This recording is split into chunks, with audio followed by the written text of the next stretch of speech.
ఎంత భారం జరిగిందో కావిలోకి సంతోషం. అన్నో అన్నా ఒక్కసారి చూడన్న మా సాయా.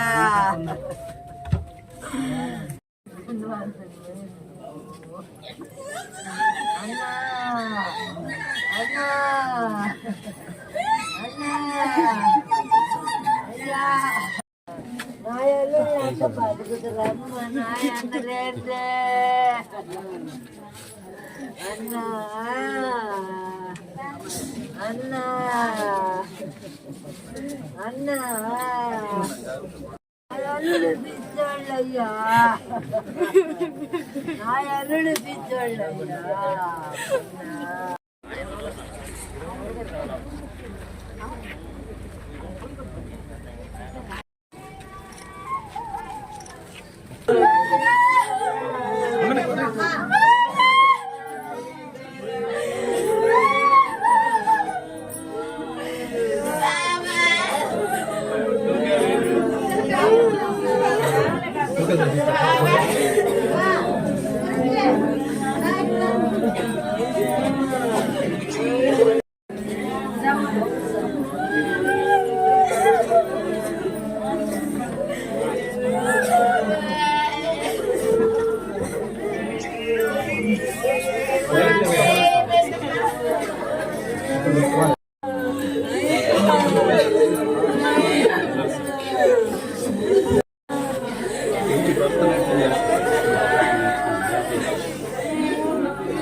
నిన్నటి రోజున కావలి నియోజకవర్గం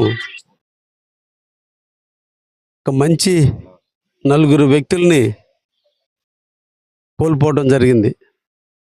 దురదృష్టం. దేవుడి సేవలో, దైవ సేవలో ఉండి దేవుడిని దర్శించుకొని దేవుడికి మూల్యం చెల్లించుకొని తిరిగి వస్తున్నటువంటి తరుణంలో పిడుగురాళ్ల సమీపంలో ఒక చెట్టుకు ఢీకొని దాదాపు నలుగురు మా ప్రాంతవాసులు, ముఖ్యంగా మా గౌడ సోదరులు, నాకు అత్యంత ఆప్తులు నలుగురిని మేము అందరం కూడా కోల్పోవడం జరిగింది. మిగిలినటువంటి వారు అందరూ కూడా వివిధ రకాలైనటువంటి సమస్యలతో ఈరోజు ప్రభుత్వ హాస్పిటల్లో, ప్రైవేట్ హాస్పిటల్లో ఉన్నారు. ఒక దురదృష్టమైనటువంటి సంఘటన. ముఖ్యంగా సురేషు వారి భార్య చిన్న వయసులో ఈరోజు ఇద్దరు కూడా అసూలు బాసటం జరిగింది.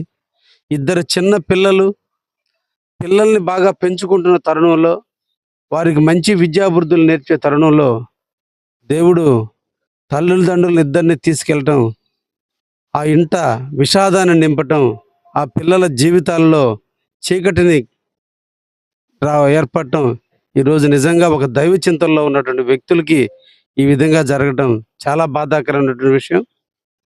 తప్పకుండా ఆ కుటుంబాన్ని ఆదుకోవాల్సిన బాధ్యత స్థానిక ఎమ్మెల్యేగా రాష్ట్ర ప్రభుత్వం మేము కూడా బాధ్యత తీసుకుంటామని కూడా ఈ సందర్భంగా తెలియజేస్తూ ఉన్నాం. ఒక విపత్కర పరిస్థితి ఎదురైన నాడు అందరం మమేకమై తోడుండాల్సినటువంటి సమయం ఇది. కాబట్టి అందరినీ కూడా, ప్రతి ఒక్క ఫ్యామిలీని కూడా ఆత్మస్థైర్యంగా ఉండాలని, చనిపోయినటువంటి వాళ్ళందరి ఆత్మశాంతి చేకూరాలని, వారి యొక్క ఆత్మశాంతి చేకూరేందుకు స్థానిక ఎమ్మెల్యేగా కుటుంబాలకి అన్ని విధాల అండదండలుగా ఉంటానని కూడా ఈ సందర్భంగా తెలియజేస్తూ, ఒక మంచి వ్యక్తులను కోల్పోయినటువంటి కావలి నేడు మోగబోయిందని కూడా తెలియజేయడానికి ఒక కించిత్ బాధతో ఈరోజు బాధిస్తూ తెలియజేస్తున్నా. Thank you.